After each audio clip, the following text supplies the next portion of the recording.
是一部成本仅480万的惊悚片，却狂揽1.17亿美金的票房，尺度惊人。在国内上映后，甚至有人说它能上映是国内电影审核的一大步。故事开始，这个性感的女生叫小翠，是他们学校最开放的女生。昨晚宿醉之后，在这个老神的床上醒来，小翠习以为常，连人家名字都懒得问，直接换衣服走人。刚出男生宿舍，一个跟踪狂就拦下她，要找她约会。小翠心中不爽，狠狠羞辱了他一番，然后转身离去。小翠回到宿舍，室友突然拿出一个小蛋糕给她庆生。今天是18号，确实是她生日，但小翠并不领情，她敷衍的吹灭蜡烛，还说自己的生日愿望是换个室友，然后就把蛋糕扔进了垃圾桶，留下室友怨恨的看着她离开。不久，小翠来到医院，她是来找自己的情人医生，啥也没多说，直接走流程。但这次却差点被医生老婆抓奸。小翠非但不害怕，还大胆的打了声招呼，然后走人。到了晚上，小翠又要去参加派对狂欢，她独自走到一个桥洞，发现这地方有点诡异。桥洞中间摆了一个8音盒，放着生日快乐歌。她以为是朋友的恶作剧，说你们真会玩，但周围根本没人。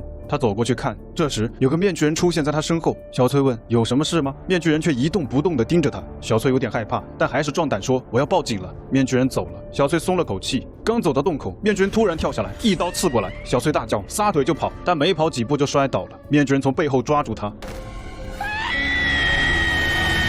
小翠惊醒，又出现在那个老实人的宿舍，她有点懵，原来是做噩梦了吗？她还是没搭理老实人，直接走出宿舍，却发现跟踪狂又来了，和梦里一模一样。小翠问他今天是几号，跟踪狂说18号啊。小翠愣了一下，然后满脸疑惑地走了。她回到宿舍，室友又拿出小蛋糕，这次小翠犹豫了一下，把蛋糕放在桌上。到了晚上，她还是去参加派对，路上她远远地看见桥洞里的8音盒，感到害怕，赶紧换路跑开了。终于成功来到派对地点，一打开门，但这次真的只是朋友们的恶作剧，大家都呆住了。他赶紧向被打伤的帅哥道歉。过了一会儿，他去帅哥的房间里蹦迪。正当小翠转身看手机时，真的面具人出现了，他一刀一刀的刺向帅哥，帅哥惨叫，但音乐声很大，小翠听不到。小翠回头看到面具人，他以为帅哥又在吓他，还说我受够了，你自己玩吧。但突然他看到旁边的尸体，这下完了。面具人抓住他，举起一根玻璃管，直接刺下来。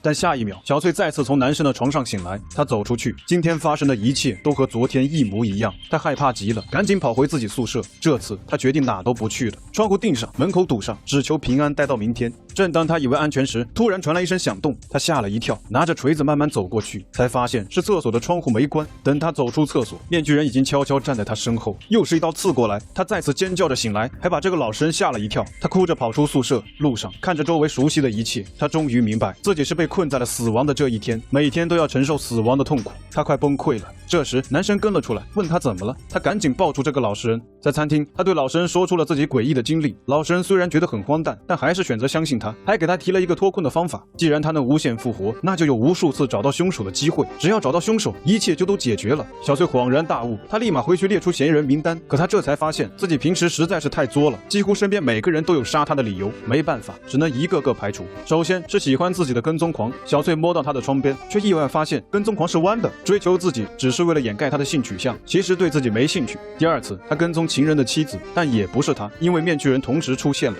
第三次是怨恨自己的室友，他和室友打到了马路上，结果两人一起被车撞死。小翠再次醒来，她突然想到，反正这天都要重来，没人会记得她。于是她做了一件想做不敢做的事，当着所有人的面裸奔出门。她正觉得这样的生活也不错，但下一次复活，她直接晕了过去。在医院里，情人医生告诉她，她身上全是致命伤，应该早就失去尸体了。她这才明白，自己如果继续被杀下去，早晚会真的死掉。她怂了，偷偷潜入医生办公室，准备偷车钥匙跑路。可找着找着，却找到了那个诡异的面具。她惊呆了。正当她以为医生就是凶手时，面具人却再一次出现，杀死了医生。她吓傻了，赶紧跑。面具人在后面狂追，小翠好不容易逃上车，面具人却已经追了上来。他一下打破车窗，掐住小翠的脖子。小翠猛踩油门，这才把面具人甩掉。她开车逃命，却在路上被警察拦住，说她严重超速，要把她带回警局处理。可小翠刚上警车，警察就被一辆飞驰而来的车撞飞，是面具人追了过来。但小翠现在双手背靠，无法逃跑，最后只能眼睁睁地看着面具人点燃汽油，把她炸飞。再一次醒来，小翠意外发现了面具人的线索。她和男生在餐厅吃饭时，在电视上看到有个专杀少女的变态杀人狂被送到了医院，而上次面具人就是在医院里出现的。会不会就是那个杀人狂？她立即跑回医院，要提醒警察看好杀人狂，但还是晚了一步。杀人狂已经杀死警察，还拿到了枪，小翠只能赶紧跑，但还是被追上了。这一次，面具人终于摘下了面具。他是个专杀少女的变态杀人狂，小翠已经被他逼到死角。杀人狂举起枪，正要扣动扳机，突然男神赶来，飞身扑倒杀人狂。小翠捡起地上的枪，却没子弹了，只能眼睁睁看着男神被杀人狂扭断脖子。小翠只能接着跑，把杀人狂引到地下室，成功偷袭，打晕了他。小翠举起铁钩，正要杀死他，却突然想到，男神为了救自己被杀了，如果现在杀死凶手，循环结束，那男神就真的死了。最终，小翠放弃了这次机会，反正已经知道面具人的身份，重来一次就行了。See you soon, asshole.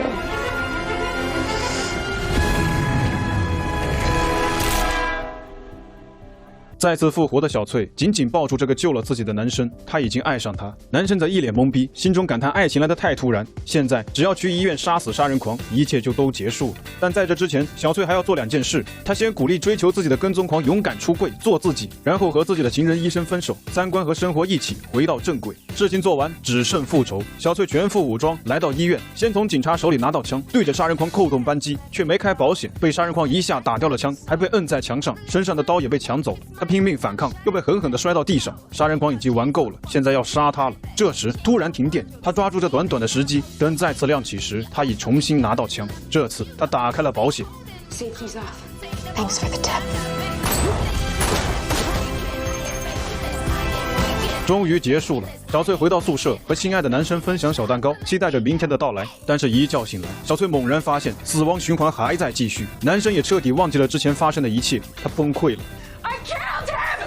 I stopped it! 他慌忙回到宿舍收拾东西，室友问他怎么了，他说自己要跑路了，离这里越远越好。这时，室友再次拿出那个小蛋糕给他庆祝生日。小翠愣住了，他突然想到昨晚睡前他吃了这个小蛋糕，然后就在睡梦中死去。也就是说，昨天他是被室友的蛋糕毒死的。一切都真相大白，真正的面具人其实是室友。那个杀人狂只是恰好住进了室友实习的医院，被当成了替罪羊。室友还想否认，小翠逼他把蛋糕吃下去。这下藏不住了，室友凶相毕露，原来他也喜欢那个医生，而医生却选择了小翠。慢慢的，室友的嫉妒心变成了杀心，小翠简直难以理解。Killing me over some stupid guy? 但室友已经失去理智，他把小翠按倒在床上，想要掐死她。但小翠已经有了很多次生死搏斗的经验，他一拳打在室友喉咙上，把毒蛋糕塞到他嘴里，然后一脚把他踢出窗外。后来，小翠再一次从男生的床上醒来，但这一次终于是新的一天了，而小翠也终于迎来了全新的人生。